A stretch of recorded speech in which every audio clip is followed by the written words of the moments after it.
बिस्मिल्लाहिर्रहमानिर्रहीम। अज़ीज़ तलबा तलबात अस्सलाम वालेकुम। मैं लेक्चरर मिसेस असरा सुल्ताना आपसे मुखातिब हूँ। हमारे आज के सबक का उन्वान है हिजरत नबी सल्लल्लाहु अलैहि वसल्लम। गुज़िश्ता लेक्चर में मैं आपको सबक के चार पैराग्राफ के अहम नुकात, अल्फाज के मायनी और वजाहत कर चुकी हूँ। आज हम बकिया 3 पैराग्राफ के अहम नुकात, मुश्किल अल्फाज के मायनी और वजाहत करूँगी। सबसे पहले हम तदरीसी मकासद देखते हैं।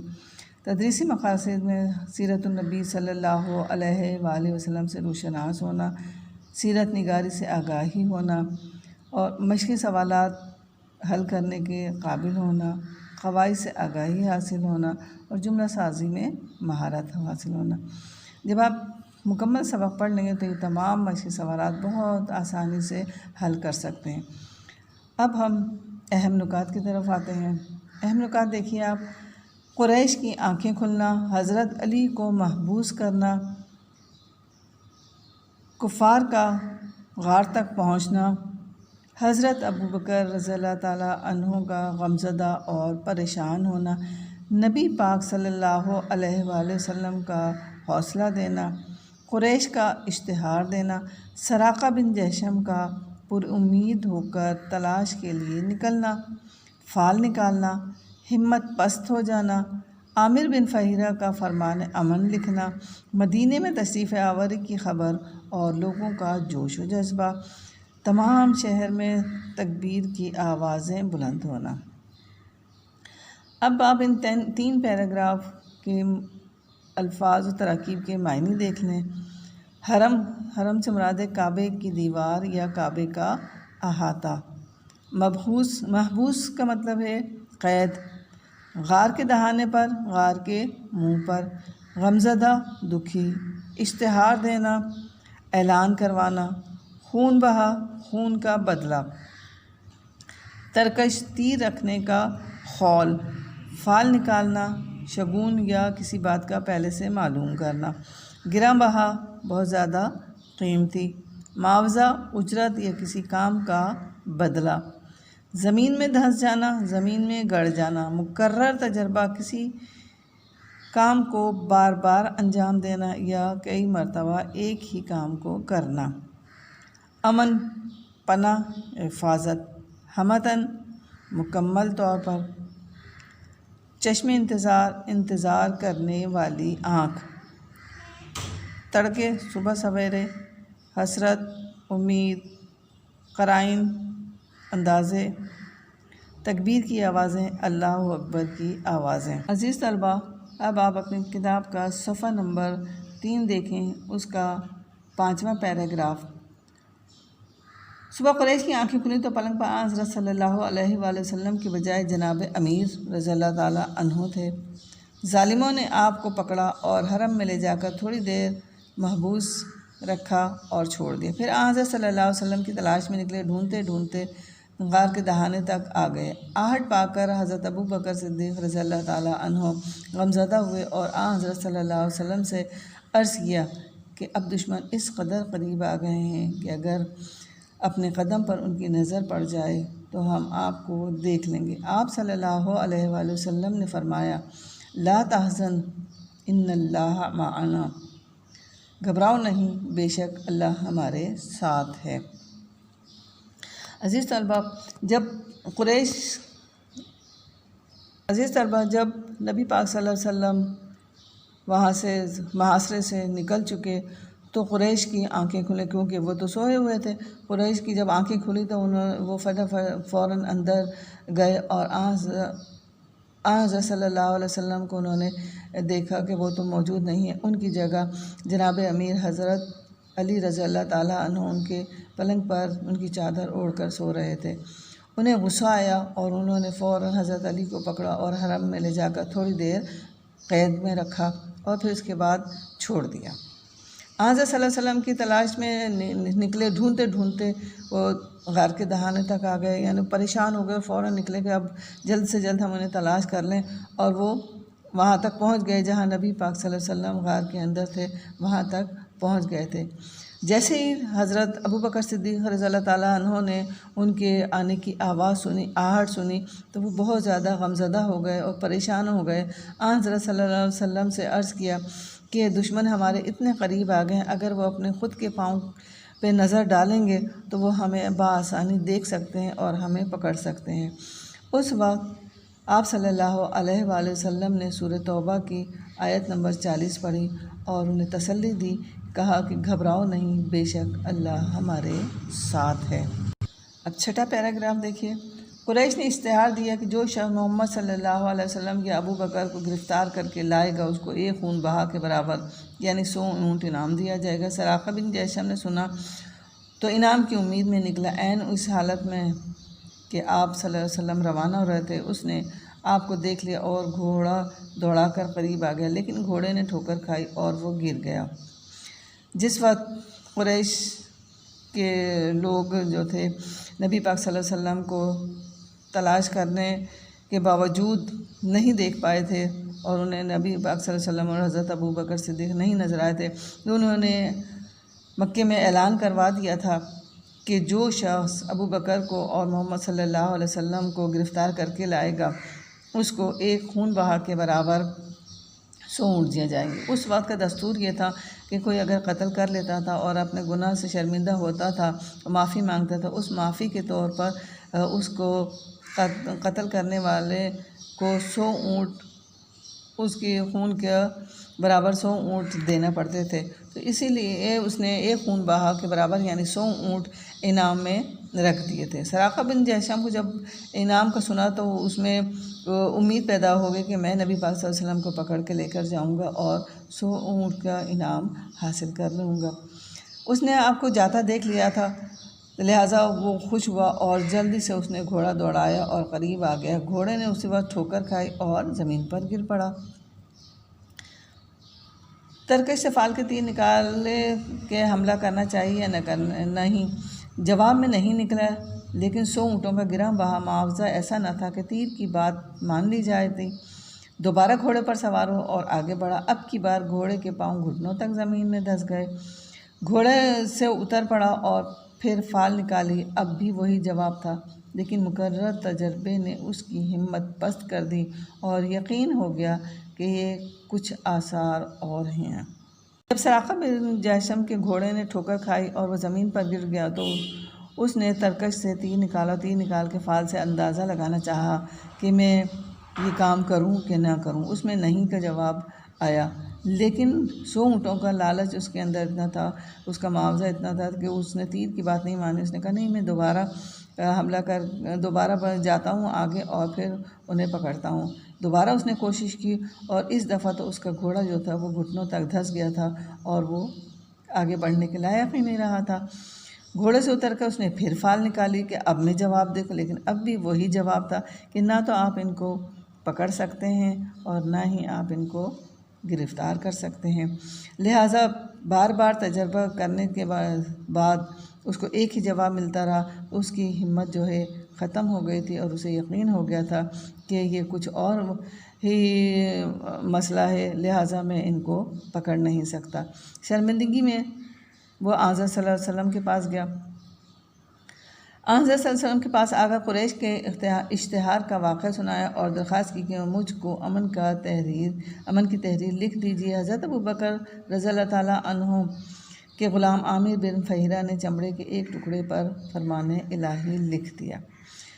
जब उसको यकीन हो गया कि मैं नबी पाक सल्लल्लाहु अलैहि वसल्लम को नहीं पकड़ सकता, लिहाजा वो शर्मिंदा होकर आप सल्लल्लाहु अलैहि वसल्लम के पास आया और उसने कुरैश के इश्तिहार के बारे में बताया कि मैं इसके लालच में आ गया था, 100 ऊँटों के लालच में आ गया था, लेकिन मैं आपका पकड़ नहीं सकता, लिहाजा आप मुझे माफ़ कर दें और मुझे एक अमन की तहरीर लिख दीजिए। यानी किसी एक चीज़ पर, कागज़ पर, किसी उस कागज़ होते नहीं थे, चीज़ पर अमन की तहरीर लिख दें ताकि मैं यहाँ से आराम से जा सकूँ और मुझे कोई नहीं पकड़ सके। लिहाजा हुज़ूर सल्लल्लाहु अलैहि वसल्लम के कहने पर हज़रत अबू बकर सिद्दीक़ रज़ियल्लाहु ताला अन्हु के ग़ुलाम आमिर बिन फ़हीरा ने चमड़े के एक टुकड़े पर अमन का फरमान लिख दिया कि अब इनको कोई भी नहीं पकड़ सकता और ना ही कोई इनको रोक सकता, लिहाजा क्योंकि नबी पाक सल्लल्लाहु अलैहि वसल्लम ने उसको माफ़ कर दिया था और अमन का फरमान दे दिया था। 7वां और आखिरी पैराग्राफ देखिए। तशरीफ़ आफरी की ख़बर मदीने में पहले पहुँच चुकी। तमाम शहर हमतन चश्मे इंतज़ार था। मासूम बच्चे फ़ख्र और जोश में कहते फिरते थे कि पैगंबर आ रहे हैं। लोग हर रोज़ तड़के से निकल कर शहर के बाहर जमा होते और दोपहर तक इंतज़ार करके हसरत के साथ वापस हो जाते। इस आखिरी पैराग्राफ में मुसन्निफ़ ने बताया है कि नबी पाक सल्लल्लाहु अलैहि वसल्लम जब मक्के से मदीने पहुँचने की ख़बर उनको वहाँ के लोगों को पहुँची तो वो किस कदर के खुश थे और कितनी खुशियाँ मना रहे थे और किस जोश और जज्बे से उनके आने का इंतज़ार कर रहे थे, क्योंकि उनको पहले से ख़बर पहुँच चुकी थी कि नबी पाक सल्लल्लाहु अलैहि वसल्लम मक्के से मदीने हिजरत करके आ रहे हैं। तमाम शहर खुशी के साथ हमतन यानी मुकम्मल तौर पर आँखों से इंतज़ार करता हुआ गुजार देता था। मासूम बच्चे फ़ख्र से और जोश में कहते फिरते थे कि हमारे पैगंबर जो हैं वो तशरीफ़ लेके आ रहे हैं। नबी पाक सल्लल्लाहु अलैहि वसल्लम की सवारी आने वाली है और यहाँ पर नबी पाक सल्लल्लाहु अलैहि वसल्लम को हम मिलेंगे और उनकी खातिर मदरात करेंगे। और हर शख्स बहुत ज़्यादा खुश था। लोग हर रोज़ सुबह सवेरे, तड़के से मुराद सुबह सवेरे जिस वक्त फजर का वक्त होता है, सूरज नहीं निकलता लेकिन रोशनी होती, उस वक्त से निकल कर शहर के बाहर जमा हो जाते थे और दोपहर तक बड़ी उम्मीद के साथ इंतज़ार करते थे। और जब नबी पाक सल्लल्लाहु अलैहि वसल्लम वहाँ नहीं पहुँच पाते तो वापस चले जाते थे। एक दिन इंतज़ार करके वापस जा चुके थे कि एक यहूदी ने किले से देखा और क़राइन से पहचान कर पुकारा, अहले अरब, तो लो तुम जिसका इंतज़ार करते थे वो आ गया। तमाम शहर तकबीर की आवाज़ों से गूंज उठा। इसी तरह से एक दिन और वो इंतज़ार कर के वापस जा रहे थे, लेकिन एक यहूदी ने जब किले से देखा उसने अंदाज़ा लगाया कि जिसका ये लोग इंतज़ार कर रहे हैं वो शायद आ रहा है। उसने अरब के लोगों को आवाज़ दी, ए अहले अरब, लो तुम जिसका इंतज़ार करते थे वो आ गए। कि तुम 3 दिन से जिसका इंतज़ार कर रहे थे वो शख्स आ रहा है, यानी तुम्हारा पैगंबर नबी पाक सल्लल्लाहु अलैहि वसल्लम तशरीफ़ ला रहे हैं। बस इतना सुनना था कि लोग पुरजोश हो गए और जोश की हालत में उन्होंने अल्लाह अकबर के नारे बुलंद किए और अल्लाह अकबर की तकबीरों से तमाम शहर गूंज उठा। इससे आप उनकी खुशी का अंदाज़ा लगा सकते हैं कि नबी पाक सल्लल्लाहु अलैहि वसल्लम के मक्का में आमद की वजह से कितने लोग खुश थे और उनके इंतज़ार करते थे और जब वो आ गए तो उनकी खुशी का कोई ठिकाना बाकी ना रहा। अज़ीज़ तलबा व तालिबात, मुझे उम्मीद है कि आपको ये पूरा सबक और आज के 3 पैराग्राफ बहुत अच्छी तरह से समझ आ गए। इसको समझने के बाद, अहम नुकात के समझने के बाद, पढ़ने के बाद आपको मश्क़ी सवालात हल करने में कोई दुश्वारी नहीं होगी और आप आसानी से मश्क़ी सवालात हल कर सकते हैं। अब हम मश्क़ी सवालात की तरफ आते हैं। सवाल नंबर 1 में मुख्तसर जवाबात देने हैं। हर सवाल के मुख्तसर जवाब देने और मुख्तसर सवाल के जवाब कितने होने चाहिए? 3 से 4 लाइनों से ज़्यादा नहीं होने चाहिए। सवाल नंबर 1 7 जुज़ हैं और अलिफ से लेकर ज़े तक। इनके सवालात में पढ़ लेती हूँ और जवाबात फिर आप अपनी कॉपी में लिखिएगा, नोटबुक्स में लिखिएगा, ताकि पता चले कि आप किस हद तक इस सबक को समझ सके हैं और इसमें क्या क्या आपने सीखा है। हिजरत नबी सल्लल्लाहु अलैहि वसल्लम से क्या मुराद है? दूसरा सवाल है, रसूल पाक सल्लल्लाहु अलैहि वसल्लम ने नबूवत के कौन से साल हिजरत की? तीसरा सवाल है, हज़रत अमीर रज़ियल्लाहु ताला अन्हु से कौन सी शख्सियत मुराद है? रसूल पाक सल्लल्लाहु अलैहि वसल्लम ने हज़रत अली से क्या इरशाद फरमाया? अगला सवाल है, हज़रत अस्मा रज़ियल्लाहु ताला अन्हा कौन थी? कुरैश ने रसूल पाक सल्लल्लाहु अलैहि वसल्लम और हज़रत अबू बकर सिद्दीक़ रज़ियल्लाहु ताला अन्हु को गिरफ़्तार करने का क्या इनाम मुक़र्रर किया? सराक़ा बिन जहशम कैसे ताइब हुआ? अज़ीज़ तलबा व तालिबात, पहले सवाल के तमाम अज्जा समझ आ गए होंगे और आप बआसानी उनके जवाब लिख सकते हैं। अब सवाल नंबर 2 पर जिस तरह मैंने आपको बताया था कि कसीरुल इंतखाबी सवालात आपके पर्चे में आते हैं, उसका इसी तरह का सवाल नंबर 2 है। इसमें कसीरुल इंतखाबी जवाब दिए हुए हैं, आपने इनमें से एक को मुंतखब करना है और ख़ाली जगहों में पुर कर देना है। पहला जुज़ देखें, हाफिज़ आलम ने मुसलमानों को दारुल अमान डैश की तरफ रुख करने का हुक्म दिया। अब इसके 4 जवाब हैं, मक्के में, मदीने में, ताइफ में, यमन में। अब जो आप दुरुस्त समझते हैं उसको खाली जगह में लिख दें और उसके गिर्द दायरा भी लगा दें। इसमें सही जवाब या दुरुस्त जवाब है मदीना। अब आप मदीने पे दायरा लगाएंगे और खाली जगह में मदीना लिख देंगे। इसी तरह से बेजुज़ जीम और दाल सब इसी तरह से करना है। मैं सवाल पढ़ देती हूँ और जवाब आप ख़ुद लिखेंगे खाली जगहों में। नबूवत का डैश साल शुरू हुआ और अक्सर सहाबा मदीने पहुँच चुके तो वही इलाही के मुताबिक हज़रत सल्लल्लाहु अलैहि वसल्लम ने मदीने का अज़्म फरमाया। इसके जवाब देखें, 12वां, 10वां, 13वां, 15वां। अब कौन सा साल शुरू हुआ था ये आपने लिखना है। जो जीम देखिए, उस वक्त भी आप सल्लल्लाहु अलैहि वसल्लम के पास बहुत सी डैश जमा थीं।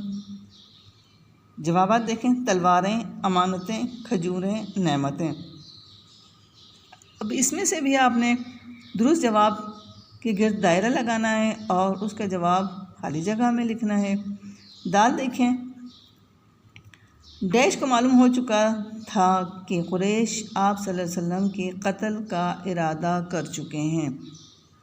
जवाब देखें, जनाब अबू बकर, जनाब उमर, जनाब अमीर, जनाब उस्मान। अब कौन था? जनाब अमीर।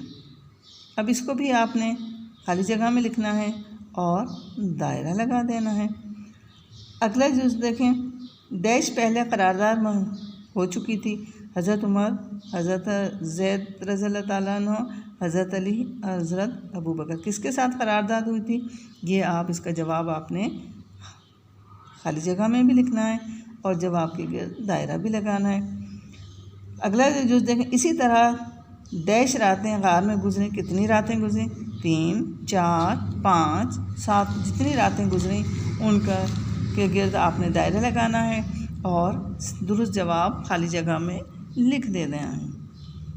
सवाल नंबर 3 देखें, दर्ज झेल बयानात में से दुरुस्त की निशानदही और गलत की निशानदही सही और गलत के निशानात से करें। यानी आप पहले जुमला पढ़ेंगे और फिर उसको देखेंगे कि आया वो सही है या गलत। एक जुमला मैं पढ़ लेती हूँ, बाकी आप खुद पढ़ के उसको दुरुस्त और गलत के निशान लगाएंगे। पहला है अलिफ, दावत हक़ के जवाब में हर तरफ से तलवार की झंकारें सुनाई दे रही थीं। अब ये सही है तो उस पर सही का निशान लगा देना और अगर ये गलत है तो उस पर गलत का निशान यानी क्रॉस का निशान लगा देना इसके आगे। तो इसका जवाब जो है ये सही है, लिहाजा हम इसके आगे सही का निशान लगाएंगे। इसी तरह ये जुज़ तक हैं, आप पढ़ते जाएं और निशानात लगाते जाएं। उम्मीद है कि आप बिल्कुल सही निशान लगाएंगे। सवाल नंबर 3 देखिए, आपके किताब में सफ़ा नंबर 5 पर कॉलम दिए हुए हैं, खाने दिए हुए हैं और उसको एक अलिफ कॉलम है और एक बे कॉलम है। अब पहला लफ्ज़ देखें, दारुल अमान लिखा हुआ उसमें। अब दारुल अमान जो है वो किस से मिलता हुआ लफ्ज़ है, यानी अमन की जगह किसको करार दिया है, तो आप उसको उससे मिलाएंगे। दारुल अमान का से मिलता हुआ लफ्ज़ कौन सा है? मदीना। इसी तरह से दयानत से मिलता कौन सा है? कत्ल का से मुराद क्या है? हमतन और तलवार। इन सब को अगले कॉलम बी से या कॉलम बे से मिलाते ही जाएंगे। अब इस तरह से आपको दुरुस्त जवाब या कॉलम को दुरुस्त तरीक़े से आप एक दूसरे से मिला सकते हैं। सवाल नंबर 5 देखें, सबक हिजरत नबी सल्लल्लाहु अलैहि वसल्लम का ख़ुलासा लिखिए। क्योंकि आपके पेपर में ख़ुलासा नहीं आता, ख़ुलासा तो हम वैसे ही आपको बता देते हैं सबक के मुतालिक, लेकिन मरकज़ी ख़्याल ज़रूर आता है। आपने अपनी नोटबुक में मरकज़ी ख़्याल रखेंगे। मरकज़ी ख़्याल से मुराद होता है उसका मुख्तसर सा और जामे बातें जो होती हैं, ख़ास बातें जो होती हैं, वो आपने एक पैराग्राफ की शक्ल में लिख देनी होती हैं। मुसन्निफ़ का थोड़ा सा हवाला देकर जिस तरह से मैंने लिखा आप देख लें इसको, कि मैं आपको पढ़ के सुना देती हूँ। इस मज़मून में मौलाना शिबली नोमानी ने हिजरत मदीना के वाक़यात को बड़े खूबसूरत अंदाज़ में बयान किया है। जब इस्लाम तेज़ी से फैलने लगा तो कुफ़ार के जुल्म व सितम हद से बढ़ने लगे। इन हालात की वजह से हुज़ूर सल्लल्लाहु अलैहि वसल्लम ने अल्लाह के हुक्म से मुसलमानों को मदीने हिजरत का हुक्म दिया। आप सल्लल्लाहु अलैहि वसल्लम खुदा के हुक्म के मुंतज़िर रहे। जब आप अल्लाह के हुक्म से मक्के से मदीने हिजरत करने लगे तो उन्हें मदीने छोड़ने का बड़ा दुख था। आपने हज़रत अली को बुलाकर उन्हें हिजरत के बारे में बताया और कहा कि तुम मेरे पलंग पर मेरी चादर ओढ़ कर सो रहा और सुबह सबकी अमानतें वापस करके मदीने आ जाना। हिजरत के बाद सराका बिन जहशम ने आपको गिरफ़्तार करना चाहा लेकिन नाकाम रहा। जब मदीने में आपकी आमद की खबर पहुंची तो अहले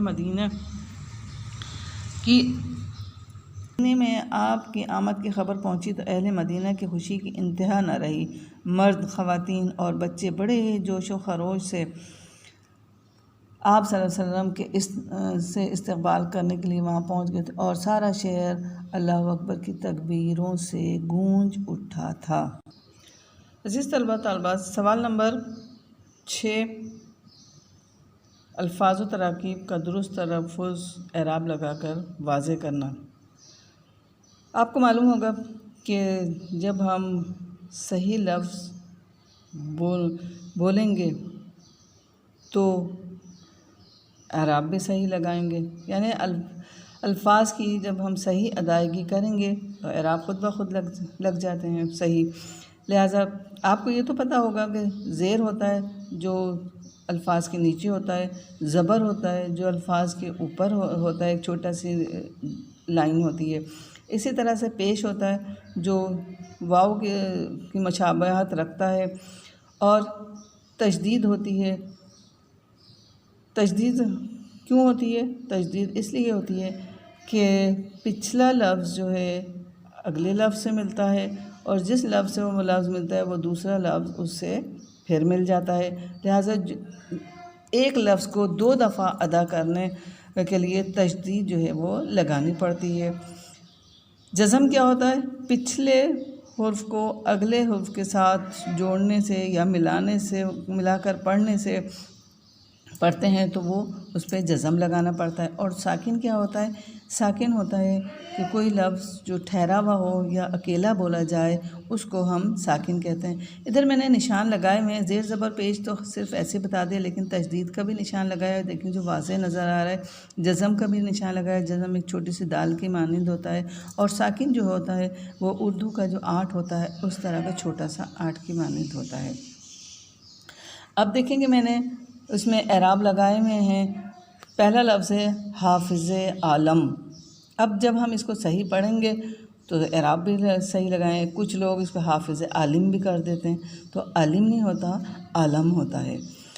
अब इसके ऊपर मैंने हे के ऊपर ज़बर लगाया है, अलिफ़ के ऊपर जज़म लगाया है, फ़े के नीचे ज़े लगाया है, ज़ोए के नीचे ज़े लगाया है, ऐन के ऊपर ज़बर लगाया है, अलिफ़ के ऊपर जज़म लगाया है, और लाम के ऊपर ज़बर लगाया है, और मीम के ऊपर जज़म लगाया।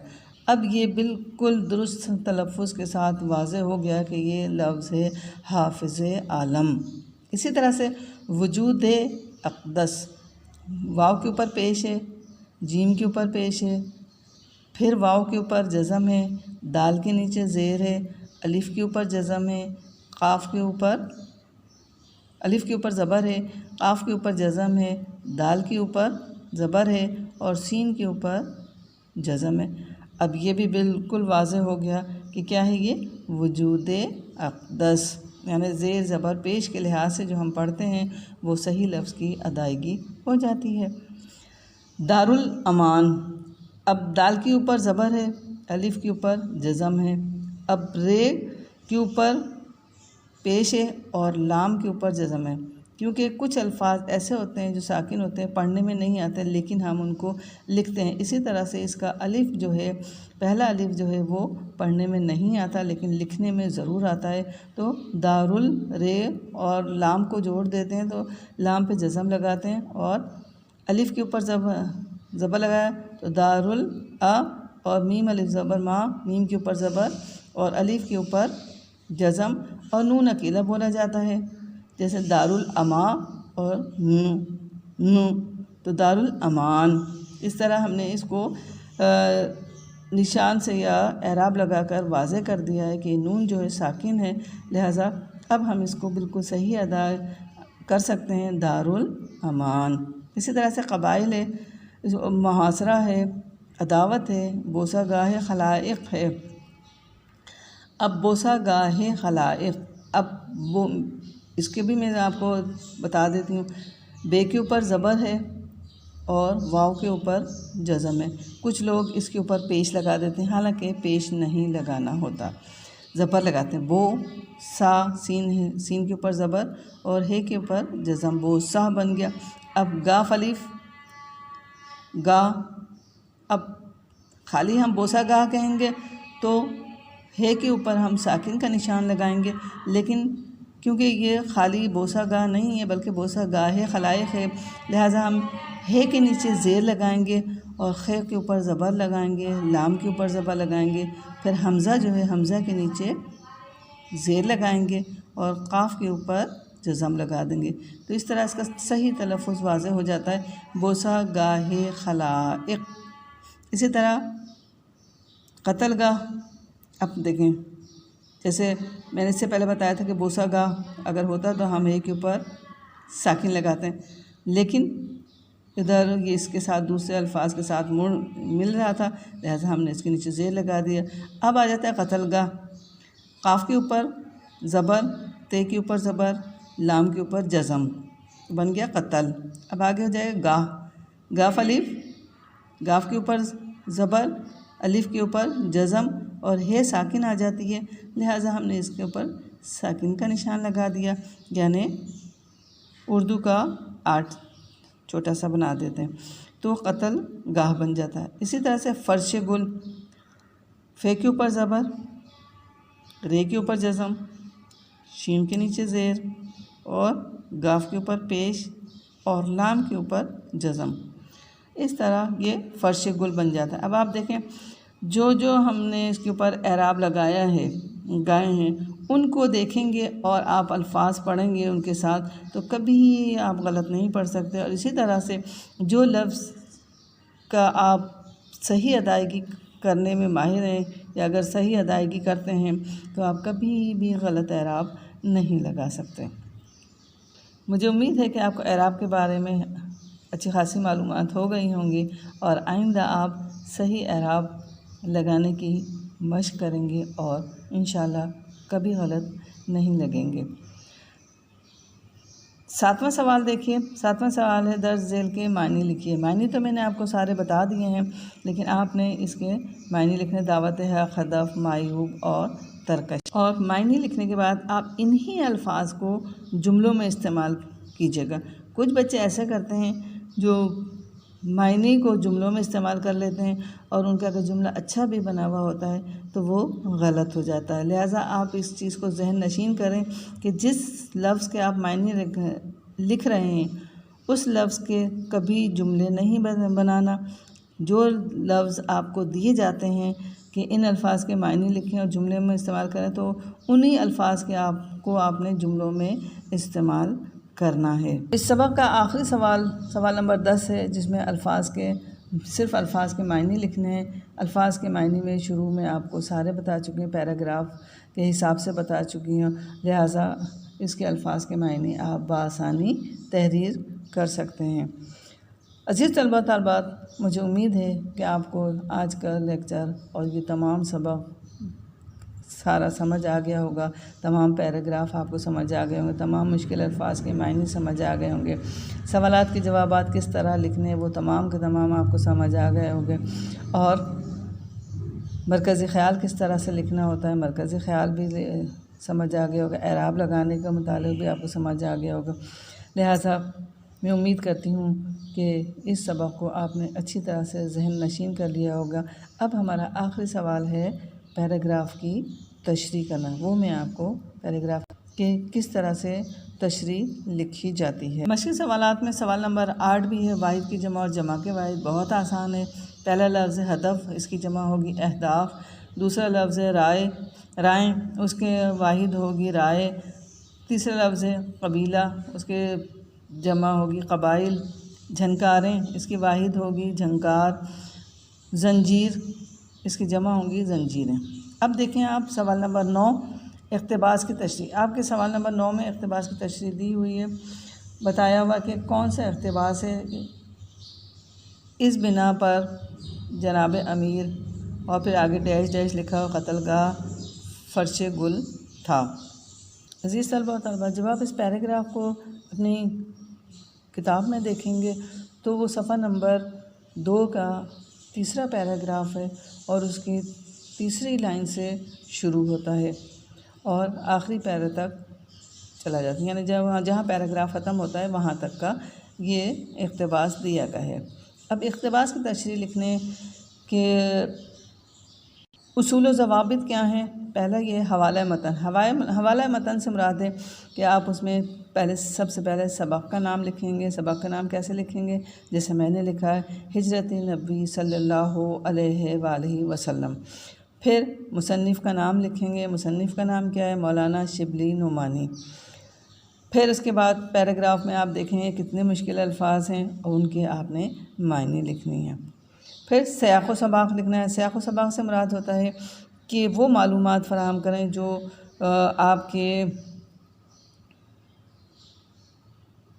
आपके इस पैराग्राफ से पहले दी गई और इस पैराग्राफ के बाद में दिए जाएं, यानी उस इक़्तिबास का हवाला नहीं देंगे जिसके कि आपने तशरीह करना है। लिहाजा इसमें देखिए मैंने भी इसी तरह से लिखा है। एक बताया है मौजूदा शामिल निसाब सबक हिजरत नबी सल्लल्लाहु अलैहि वसल्लम शिबली नुमानी की एक शोरा आफाक किताब सीरतुन नबी से मुंतखब किया गया है। ये इक़्तिबास सबक के तकरीबन आगाज़ से लिया गया है। अब इसके बाद हम बताते हैं कि इससे पहले पैराग्राफ में क्या हुआ था। इससे पहले पैराग्राफ में किस चीज़ का ज़िक्र था, अब वो में लिखा हुआ है नबूवत के 13वें साल अक्सर सहाबा मक्के से मदीने पहुंच गए थे और मदीने में इस्लाम तेज़ी से फैलने लगा था। कुफ़ार को ये बात बिल्कुल गवारा न थी, इसलिए कुरैश के जुल्म सितम हद से बढ़ गए थे। उन्होंने दीन की तबलीग रोकने की कोशिश की। आपको सल्लल्लाहु अलैहि वसल्लम को क़त्ल करने का मंसूबा बनाया, लेकिन इसमें नाकाम रहे। हिजरत के दौरान आपने जबल सूर में 3 दिन बना ली। ये तो मैंने जुमले उससे पहले वाले पैराग्राफ का कर लिए थे। अब उसके बाद मैंने दूसरे पैराग्राफ यानी उससे आगे वाले पैराग्राफ का मैंने अब ज़िक्र किया कि हिजरत के दौरान आप सल्लल्लाहु अलैहि वसल्लम ने और हज़रत अबू बकर सिद्दीक़ रज़ियल्लाहु ताला अन्हु ने जबल सूर के गार में 3 दिन बना ली। हज़रत अबू बकर सिद्दीक़ के बेटे रात में आप सल्लल्लाहु अलैहि वसल्लम और हज़रत अबू बकर सिद्दीक़ रज़ियल्लाहु ताला अन्हु के साथ होते और सुबह सवेरे शहर जाकर आपकी साजिशों के बारे में मालूमात इकट्ठी करते। शाम को जब हज़रत अबू बकर के बेटे वापस आते तो उन्हें तमाम साजिशों के मुताबिक बताते कि मक्के के लोग आपके बारे में क्या क्या साजिशें करते हैं और तमाम मालूमात उनको बहम पहुंचा देते। हज़रत अबू बकर रज़ियल्लाहु ताला अन्हु का ग़ुलाम शाम को जब बकरियां चराकर उधर ले जाता था तो उस वक्त आपको सल्लल्लाहु अलैहि वसल्लम को उन बकरियों का दूध पिलाता था और हज़रत अस्मा रज़ियल्लाहु ताला अन्हा घर से खाना पकाकर गार में पहुंचा देती थीं। इस तरह आप सल्लल्लाहु अलैहि वसल्लम और हज़रत अबू बकर सिद्दीक़ रज़ियल्लाहु ताला अन्हु ने गार में 3 दिन और 3 रातें गुजारी। अब आपने इक़्तिबास की तशरीह लिखनी है। तशरीह में सिर्फ़ इक़्तिबास की तशरीह लिखनी है और अगर उसके साथ आप कोई और उससे मंसूब कोई मिसाल देना चाहें या कोई शेर लिखना चाहें उस वाक़े से मंसूब, तो उसको आप लिख सकते हैं, लेकिन शेर की लेकिन इक़्तिबास की तशरीह में कोई और पैराग्राफ शामिल नहीं होना चाहिए। सिर्फ इक़्तिबास की तशरीह भरपूर अंदाज में कीजिए, आसान अल्फाज में कीजिए, ताकि पढ़ने वाला जो है वो आपकी तहरीर को पढ़े और एग्ज़ाम के दौरान में आपको नंबर अच्छे मिल सकें। ये सब तमाम की तमाम बातें आप जहन नशीन कर लें और इक़्तिबास की तशरीह बहुत खूबसूरत अंदाज में लिखें। ये समझ लें कि आपका नोटबुक का काम है। अब आप इसको लिखिएगा और फिर उसके बाद देखिएगा आपने कितने खूबसूरत अंदाज में लिखी है। आपको ख़ुद पता चल जाएगा आपने कितने अच्छे अंदाज में ये काम मुकम्मल किया। तो बच्चों, हमारा सबक जो है ये मुकम्मल हो चुका है। तमाम सबक मेरे ख़्याल में तो आपको बहुत अच्छी तरह सबक समझ आ गया होगा। इक़्तिबास की तशरीह का भी समझ आ गया होगा, एराब का भी समझ आ गया होगा और मरकज़ी ख़याल भी समझ आ गया होगा। सीरत हिजरत नबी सल्लल्लाहु अलैहि वसल्लम पूरा सबक बहुत अच्छी तरह से आपने जहन नशीन कर लिया होगा। अब अगले सबक के लिए मैं फिर हाज़िर होंगी इंशाअल्लाहुल अज़ीज़। और इसी तरह आप तवज्जो से, ध्यान के साथ सबक पढ़ें, सुने, समझें और जो चीज़ें आप समझते हैं कि लिखना चाहिए उन्हें ज़रूर लिखें। ख़ास तौर से मश्क़ी सवाल तो आप ज़रूर हल करें और हर सबक का ख़ुलासा लाज़मी तौर पर करें। तारुफ़ में से मुसन्निफ़ के तारुफ़ में से हर लाइन जो है अहम है, क्योंकि उसमें कहीं से भी आपका MCQs या कसीर इंतखाबी सवालात आ सकते हैं, तो वो आपने ज़रूर करना है। सबक में से भी आ सकते हैं और नज़म में से भी, वो सबक में से भी आएंगे, नज़म में से भी आते हैं, ग्रामर के भी आते हैं, लेकिन मुसन्निफ़ शोरा के तारुफ़ में से भी काफ़ी सवाल आते हैं जिसको कि आपने बग़ैर पढ़ना है और समझना है। अल्लाह हाफ़िज़। खुदा हम सब का और आपका हाफ़िज़ हो।